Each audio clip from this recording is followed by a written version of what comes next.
woe behold to anyone that actually had a weapon the player characters wanted to use, because it probably wouldn't be in their hands for very long.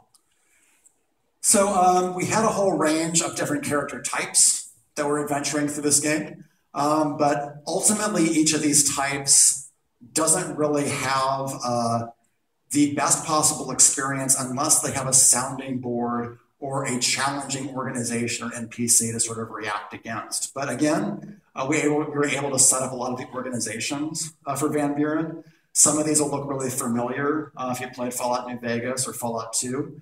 We spec'd out what the player characters would know about the New California Republic.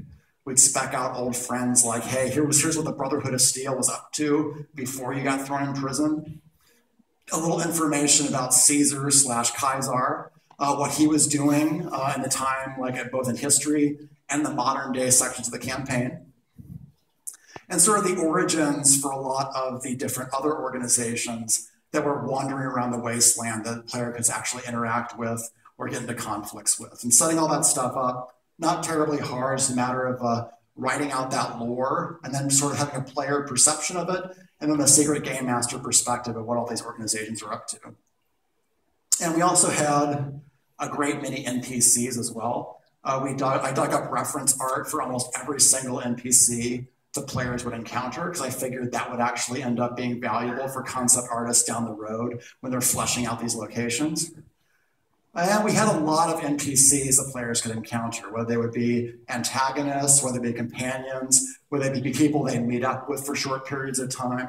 But overall, we tried to give as much detail on those guys as possible so they felt like real people you were actually meeting in the environment. And sometimes these people would just simply die as a result of a critical hit.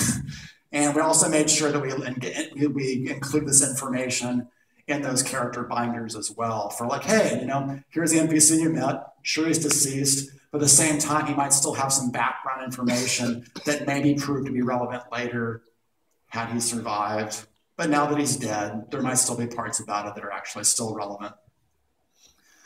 So it seemed like one thing that we couldn't do was give a sense for cinematics and how they might play out in Van Buren. And that certainly was a challenge. But we were still able to overcome that as well by sort of writing these little mini scripts for like starting off each session. What we would do is we would sort of set a time and place for where this sort of cutscene would take place.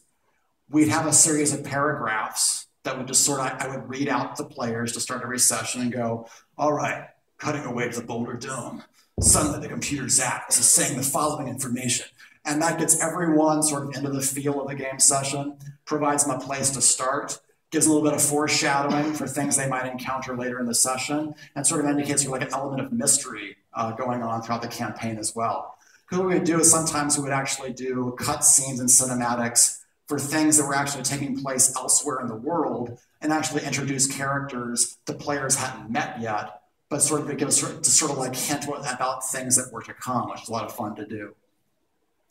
And we even had like an opening narration, opening like Ron Perlman-like narration for the beginning of Van Buren, which was really easy to set up because all you had to do was look up specific reference images on Google. And you're like, okay, this picture would set the stage. Here's the narration for each of these still images. And then as long as you can pretend to talk like Ron Perlman, you can probably pull it off a little bit. So we even had cinematics like that scattered throughout the game, which was a lot of fun to do. So all of this stuff was really valuable once Van Buren actually went into production, which occurred once Baldur's Gate 3 was canceled at the studio very suddenly, and then the entire Baldur's Gate 3 team got moved over to Fallout 3. And unfortunately, fortunately, a lot of that stuff was able to be helpful for concept artists and designers to sort of hit the ground running. We're like, okay, well, we know generally what areas we need to do, what the scope and arc of the game is. There's still some questions to answer, but we still have this wealth of material to draw upon that actually helps us start producing elements for the game right away. Unfortunately, Fallout Van Buren got canceled in the same year, which is a little bit unfortunate. There was a selection of stuff developed for it, enough to create a small demo, but overall, unfortunately, the project did not last in Interplay.